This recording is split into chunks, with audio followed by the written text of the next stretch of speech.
नामर्दी की निशानी है एल्विश यादव की। मैं कहना चाहता हूं कि 10-10, 15-15 लोग जाके एक मासूम लड़के को मार रहे हैं जो छोटा सा यूट्यूबर है, जो इतना वायरल था। मैक्सटन और ऑफिस में 5 copy, to be honest 5 copy मैंने उसकी दी है, जिसमें व्हाट्सएप चैट है, व्हाट्सएप कॉल हैं, इंस्टाग्राम पे डीएम्स हैं। मतलब इतनी लिटरली ऐसी ऐसी गालियाँ मुझे आ रही हैं, ऐसी धमकी आ रही हैं, तो कर रहे हैं। ये चीज़ कब तक होगी? और मैं आपको बता दूं, मुझे मेंटली इतना टॉर्चर करा जा रहा है कि मैं अपने काम पे से फोकस मेरा हट गया है। मुझे ऐसा लगता है कि अगर यही चलता रहा तो एक दिन मुझे सुसाइड करना पड़ेगा, ऐसा कुछ हो रहा है। और मुझे लग रहा है कि अभी वो मेरे पीछे लगा हुआ है और मुझे मजबूर कर रहा है मेंटली टॉर्चर करके कि मैं डिप्रेशन में आ जाऊं और एक दिन में सुसाइड कर लूं और उसकी जिम्मेदारी पूरी एल्विश यादव की हो जाए। फैजान, आप हमेशा किसी को सपोर्ट करते हुए नजर आए, कोई कुछ गलत करता है उसके खिलाफ बोलते हुए नजर आए। हमें ये भी पता चला है कि आपको धमकी मिल रही है कंटिन्यूसली, तो इस पे थोड़ा बताइए कि क्या हो रहा है। और एल्विश के रिगार्डिंग काफ़ी न्यूज़ आ रही है, तो क्या क्या कहना चाहिए? देखिए, सबसे पहले तो आपने बहुत अच्छा क्वेश्चन किया कि क्या हो रहा है। मैं भी पूछना चाहता हूं कि एक्चुअल में हो क्या रहा है। इस तरह की गुंडागर्दी पूरे देश में हो रही है,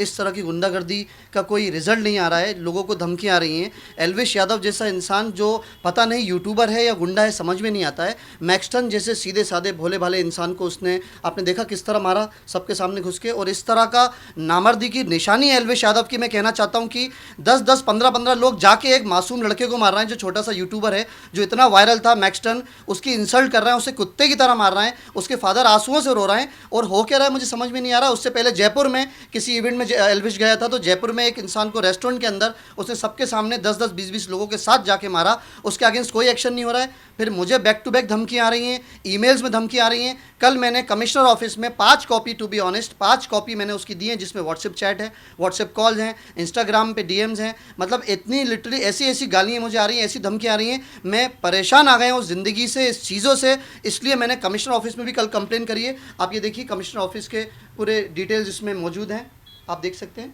ये मेरे रिसीविंग, मेरी भी साइन है, उनकी रिसीविंग है। मतलब एक और कंप्लेन मैंने कर दी है। यार कितनी कंप्लेन मैं करूं, मुझे समझ में नहीं आ रहा है कि इस चीज़ का अंत क्या है, इस चीज़ का हल होने क्या वाला है। इतना बड़ा छपरी एल्विश यादव है, उसको जो लोग फॉलो कर रहे हैं, मुझे वो समझ में नहीं आ रहा है कि इस देश में हो क्या रहा है। वो यूट्यूब पे काफ़ी फेमस है, जैसे आपने कहा मैक्सिम का नाम लिया, लेकिन वो फिर से वापस फ्रेंडशिप हो गए, उनका दोस्ती हो गया है। तो वो मतलब आप ये कहना चाहते हैं कि वो ऐसे ही मतलब सबको मारते हैं फिर दोस्ती करते हैं? नहीं, देखिए, एल्विश का गुंडा राज उसको मालूम है कि मैं गुंडा हूँ, मुझे कोई नहीं पकड़ सकता है, कोई कुछ नहीं बोल सकता है। मैक्सटन जैसा सीधे साधे, उसका फादर आंसुओं से रो रहा है। मैक्सटन को जब मारा, उसके पास, उसकी फैमिली के पास कोई ऑप्शन नहीं था, उसने दोस्ती कर ली।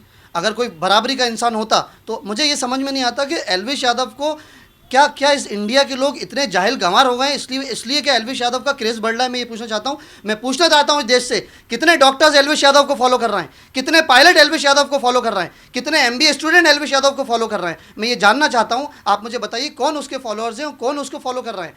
ये चीज़ कब तक होगी? और मैं आपको बता दूं, मुझे मेंटली इतना टॉर्चर करा जा रहा है कि मैं अपने काम पे से फोकस मेरा हट गया है। मुझे ऐसा लगता है कि अगर यही चलता रहा तो एक दिन मुझे सुसाइड करना पड़ेगा, क्योंकि एल्विश यादव का प्रेशर इतना मेरे ऊपर आ रहा है। और कल को मैं सुसाइड कर लेता हूँ, मैं आत्महत्या कर लेता हूँ, तो उसकी जिम्मेदारी सिर्फ एल्विश यादव की होगी। आप बताइए कब तक ऐसी टॉर्चर वाली ज़िंदगी से मैं गुजरूँ? Back to back emails, call, WhatsApp message आ रहा है। कहीं जा रहा हूँ तो लोग बोल रहे हैं एल्विश का अगला टारगेट तुम हो।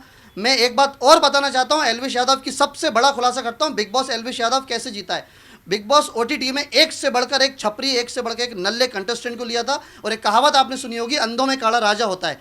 अंधों में काला राजा एल्विश यादव था, कोई उसके बराबरी का नहीं था, सब उससे बात करने में डरते थे। इसलिए एल्विश यादव को बिग बॉस ओटीटी का विनर बनाया गया। और मुझे समझ में नहीं आता है कि ये चीज़ कब तक चलेगी, गुंडागर्दी कब खत्म होगी। आपने कहा कि एल्विश के खिलाफ काफ़ी केस दर्ज हुआ है जी, तो उस पर क्या पुलिस एक्शन लेती है या क्या? 14 डेज़ की कस्टडी में एल्विश को भी लिया था। कैसी कस्टडी थी? 4 दिन में घर आ गया था, फिर होली आ रही थी तो होली उसने सेलिब्रेशन में चला गया था।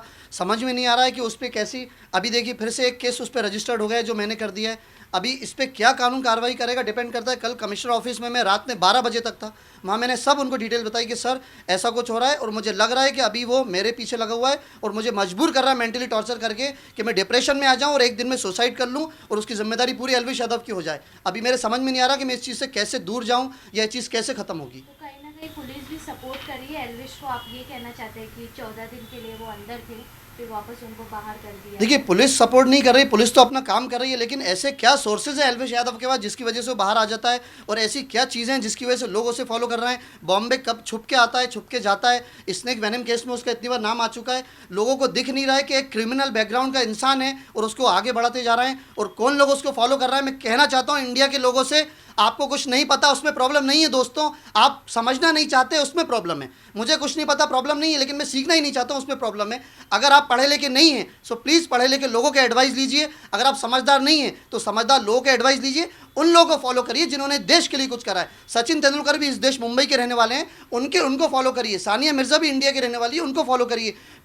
इतने ऐसे ऐसे लेजेंड लोग हैं, शाहरुख खान है, सलमान खान है, जिन्होंने इस देश के लिए कुछ करा है, जिन्होंने आगे बढ़ाया, देश का नाम रोशन करा है, उनको फॉलो करिए, ना कि ऐसे लोगों को जिससे आपका नाम भी खराब हो रहा है। और इससे यह भी पता लगता है कि इंडिया किस लेवल पे जा रहा है, इंडिया के लोग किस लेवल पे हैं जो उसको फॉलो कर रहे हैं।